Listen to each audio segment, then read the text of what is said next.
I love having an Advent candle at home. I really enjoy the ritual of lighting the candle and watching the flickering flame.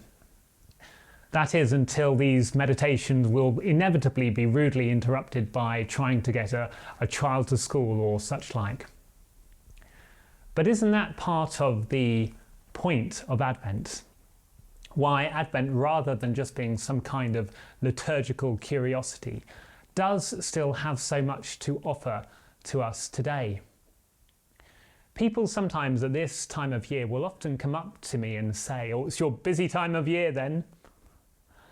But of course our lives in reality can be busy, feel hectic, or maybe even feel out of control at any time of year.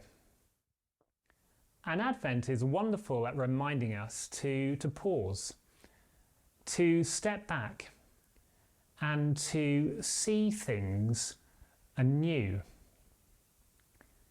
And seeing well is a key theme in Advent Bible readings.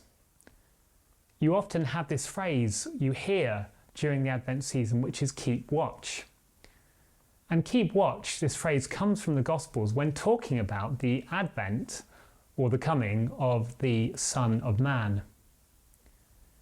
Keep watch so that you can have confidence that the kingdom of God, which will come in all its fullness, that you will be able to discern signs of that kingdom today. And that kind of confidence stretches back all the way to the time of the prophets. And a reading we had a couple of Sundays ago is from the book of Isaiah, chapter 2, verses 1 to 5.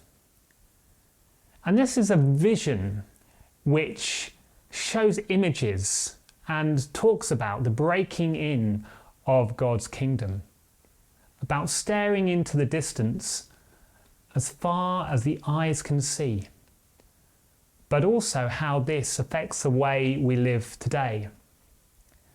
And I sometimes wonder, when I think of great speakers, maybe think of Martin Luther King in the United States in the 1960s with that wonderful speech, "I Have a Dream," whether he borrowed this kind of prophetic technique.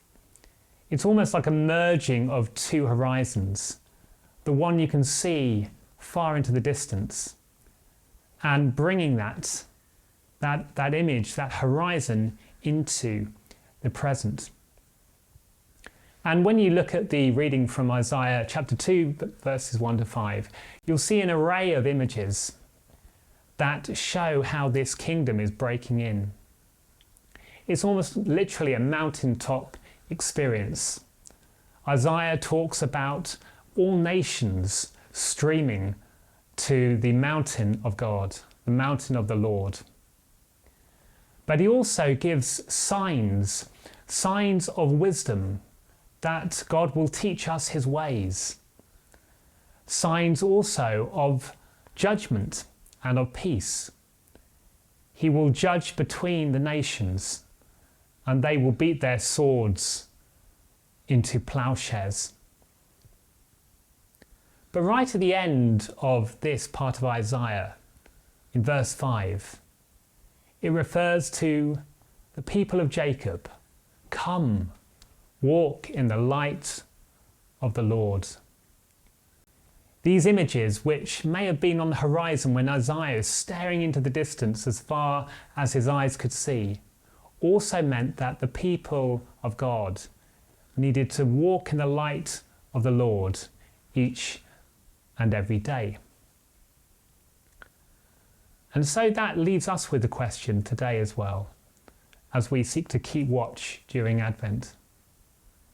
How do we walk in the light of the Lord?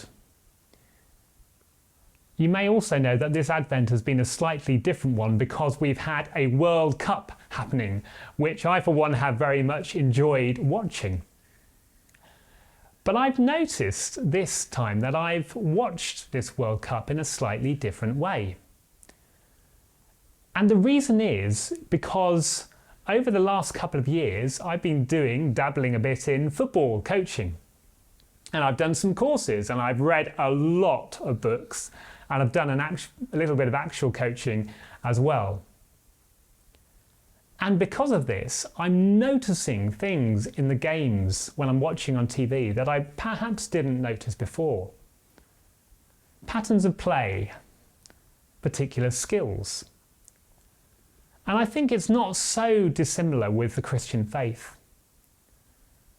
When we read the Bible, when we listen to the witness and testimony of other Christians, when we reflect in prayer on our lives and what's going on, we learn to see better.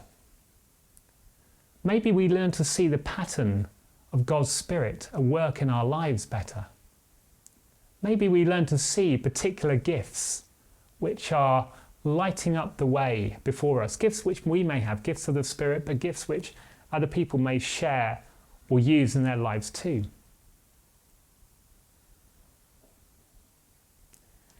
So let us be encouraged this Advent to see well, to keep watch, and to open our hearts and minds once again to the good news of Jesus Christ, which we receive anew each Advent and Christmas time.